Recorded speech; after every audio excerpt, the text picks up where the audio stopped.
In the few years before the Klan came to power in the 20s, there was a fair bit of turmoil in American society. Huge numbers of immigrants coming into the country. And that frightened many native-born Americans. They feared increased immigration, especially from Southern and Eastern Europe, and they feared a more diverse world than the one that they had been living in, that they had been privileged by. But as it moves north in the 20th century and through Indiana, it happens to coincide with a kind of post-war anxiety about the other. And what you see as a largely, almost exclusively, race-focused organization in the South becomes an organization that's really anti-Catholic, anti-Semitic, anti-Asian, anti-immigrant, and anti-Black. And that war let forth all sorts of fears and anxieties, including those caused by the new nation created after the war, the Soviet Union. They were communists. And across Indiana and across America in the 1920s, there was a growing fear of communists, of example of people who were trying to tear down America. And so when you think about the Klan in Indiana, you have to think about it as an organization that really transforms itself into a body that's really looking at the way in which the nation itself is being transformed socially, and looking at ways to try to preserve a kind of white racial privilege against these kind of broad social and demographic changes wrought by modernization. Okay. So before the Klan came to power, there was the preparatory work of creating this foundation of fear, of belief that the country was being attacked on all sides, and we needed to stand up to those who were tearing down the country, to those who were not 100% Americans. But the Klan had wrapped a racist, xenophobic message in language of patriotism, in language of Christian righteousness, and that made it palatable to a lot of Hoosiers. Hoosiers consider themselves good Americans and for a large part as good Christians. So the Klan identifying this holy mission to defend what they saw as real America from immigrants with different cultural and religious backgrounds spoke to Hoosiers in a way that still has ramifications to this day.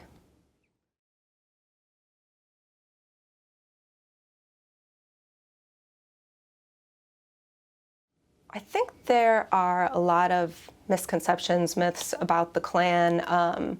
One being that it was a violent group in Indiana.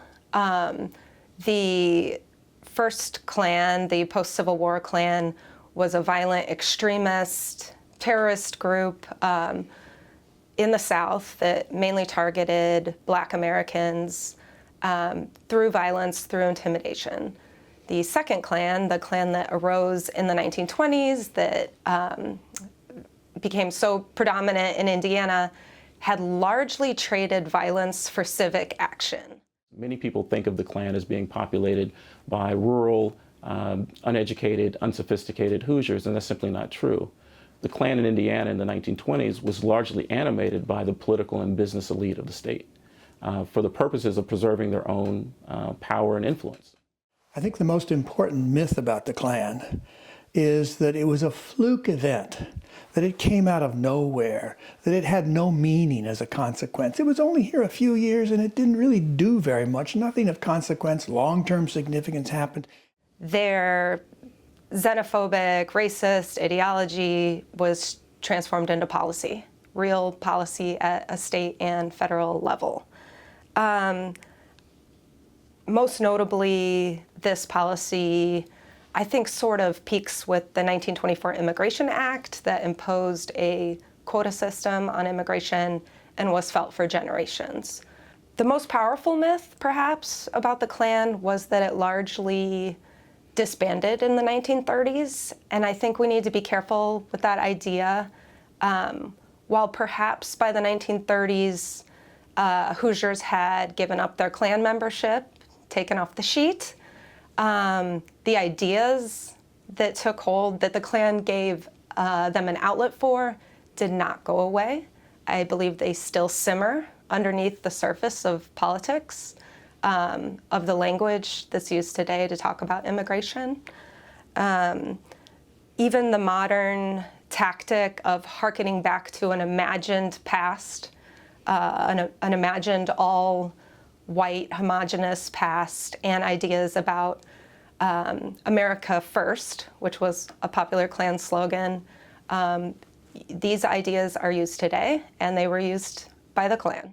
I argue that the Ku Klux Klan is at the center of Indiana's history, a center of American history, and we need to talk about it, we need to think about it, we need to understand about it in an accurate and full way.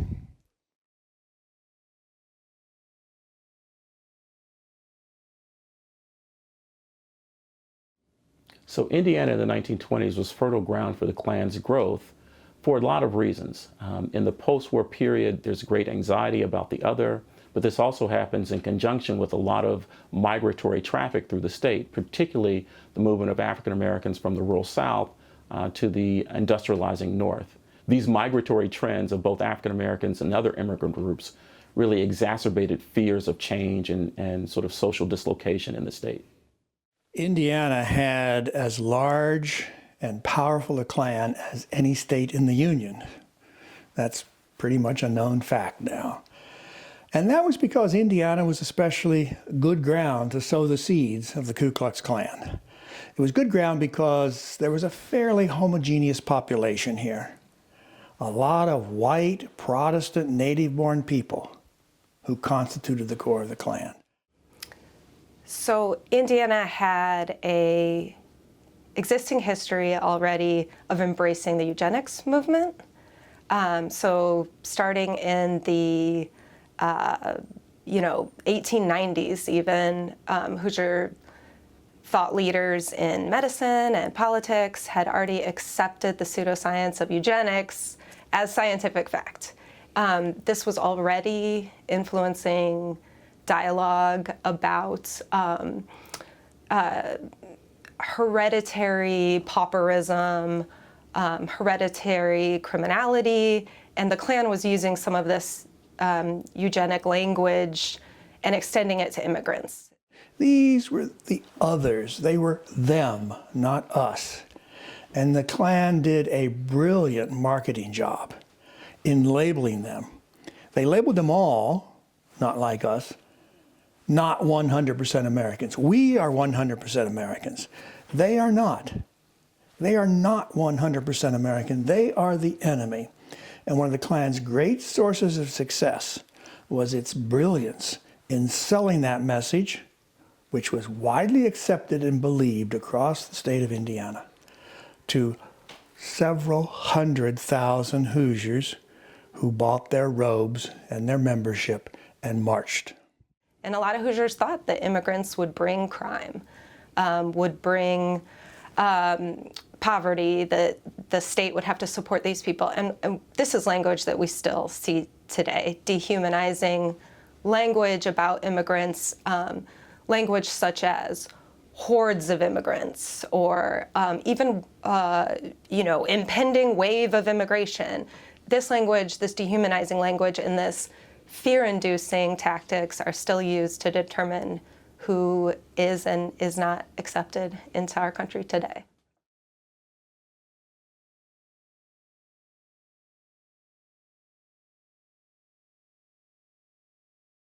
So the kinds of people that were interested in the Klan, that were joining the Klan by the 1920s were average Hoosiers.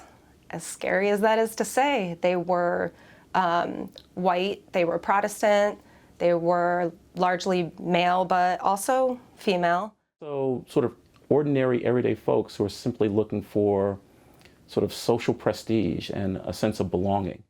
They were ordinary Hoosiers, middle class, hardworking, decent, honorable citizens who were lawyers and doctors and teachers and policemen from the range of the lower middle classes of Indiana.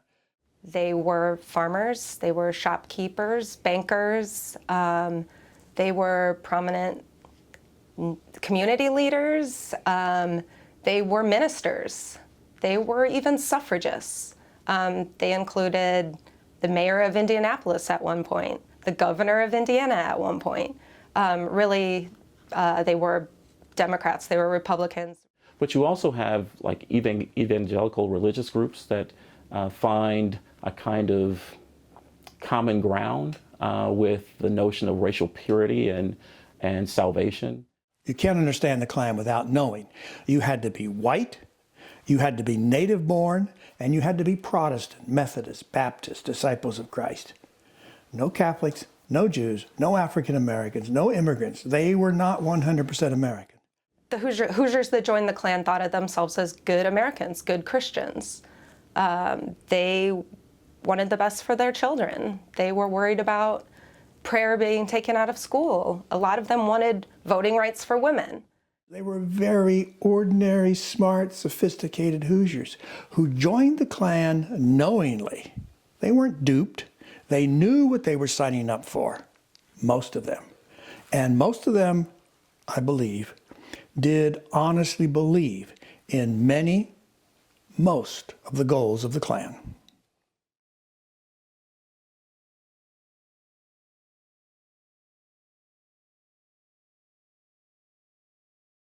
I think to appreciate and understand resistance to the Klan, you need to first understand the power of the Klan. This became, by 1924, a very, very powerful organization in Indiana. It elected a governor, it elected a majority of the state legislature, and across the state, the Klan in most communities really was the central source of authority and power and influence and social standing. About a third of the men in the category we know joined the Klan. Most Hoosiers remained silent because they may have slightly agreed with the Klan or because they were fearful. If they stood up, if they protested, they would lose their job, they would lose their social standing, people would think less of them. It takes courage to stand up to the majority and to speak truth to power and to hold our democracy accountable to its stated values. Then, as in now, a lot of the people who resisted the Klan, who led the resistance, were people of color. Understanding the resistance of the Klan in the 20s and beyond is a really important thing. And one of the things that's really important to recognize is that resistance to the Klan came from many quarters, but those quarters didn't always get along with each other. It's not just a monolith of pro-cosmopolitan, pro-multicultural faction. It is, in large part, Catholic organizations defending Catholic religious freedom. It's Black Hoosiers wanting to stand up to Jim Crow legislation. It's Jewish Hoosiers afraid of becoming the next target of the Klan. So you had resistors who framed their opposition to the Klan in terms of